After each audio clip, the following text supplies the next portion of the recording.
And I say this without fear of any contradiction, because without peace and security, we don't have a nation. William Ruto, it's like a jam and a Murkomen warning IG Douglas Kanja.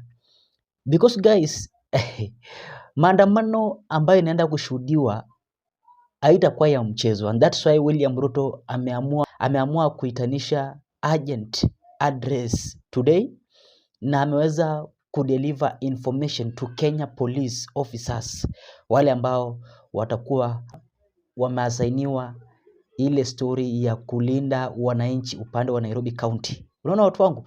So I want to listen. I don't want to talk much in this video. I want to listen to President William Ruto and his team and his interior CS Kipchumba Murkomen warning Kenyan police. But ensure pia umelike ili kuonyesha kwamba una support. Listening. Puts their lives on the line for our nation, so that our families can be safe, so that our properties can be safe, and so that our nation can be safe. I will make sure that this nation stands by them and supports them.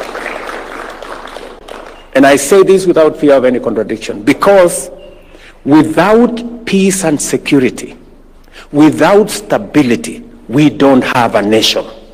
It is just as simple as that.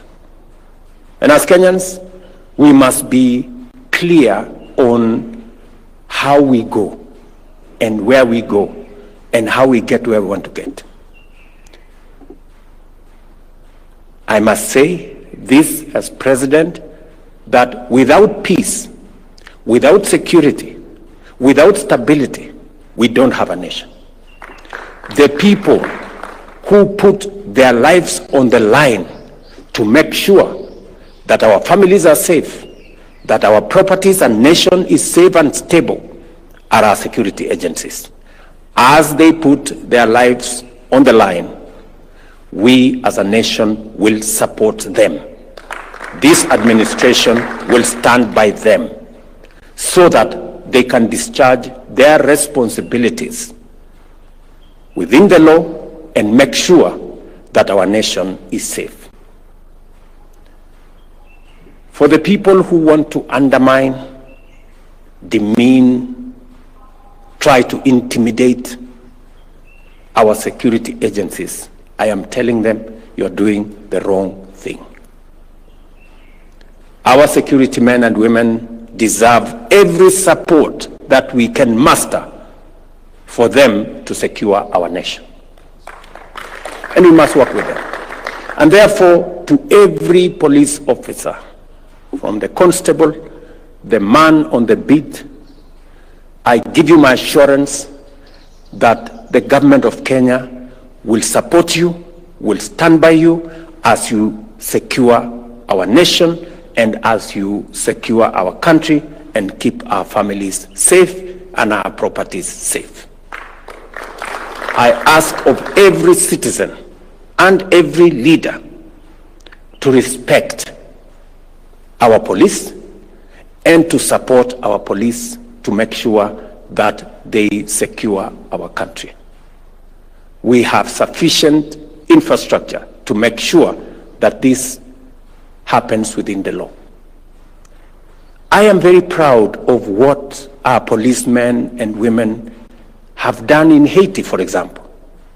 Kenya was chosen amongst many nations because we have a professional police service that works within the law, that operates within the parameters of the requirement of human rights, and to make sure that our nation is managed in a manner that respects the law, but makes sure that we are a stable, progressive, and democratic nation.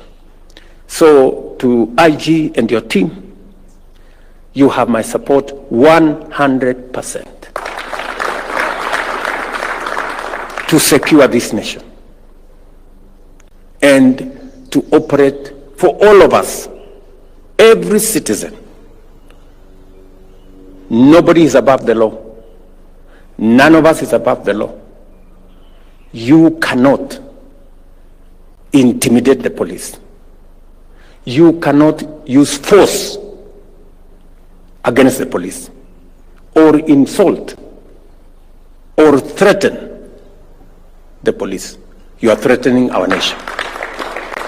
Because these are our frontline defenders of our rights as Kenyans and of the right of this nation to be peaceful and to be secure.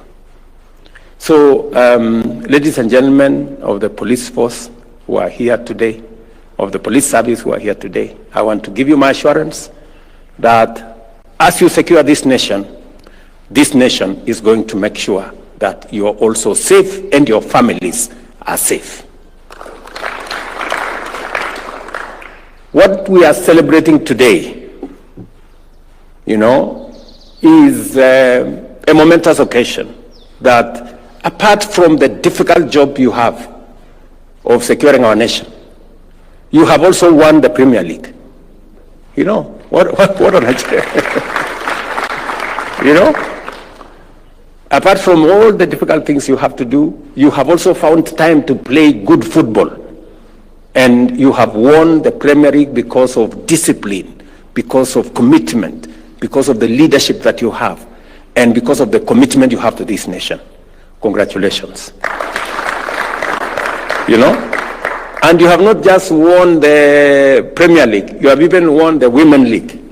Sasa si nyinyi ni watu wa maana sana kwa hii dunia jamani. Mimi nasema pongezi. Pongezi sana. And you are actually telling the nation that we not only have a professional police service that discharges its duty, responsibility, mandate as is required of them by the Constitution, but you are also committed citizens and patriotic Kenyans who also contribute in other things, including sports. So because of the tremendous achievements you have achieved, the police bullets won last year and this year. Maybe next year, who knows? Yeah. And for the first time, the Kenya police... The demonstrations will be peaceful. I promise you, the police will be there to protect the demonstrators. But the police will also be there to make sure that the criminals, the fellows who come to burn offices, the fellows who come to loot property, will also be dealt with. That is my commitment.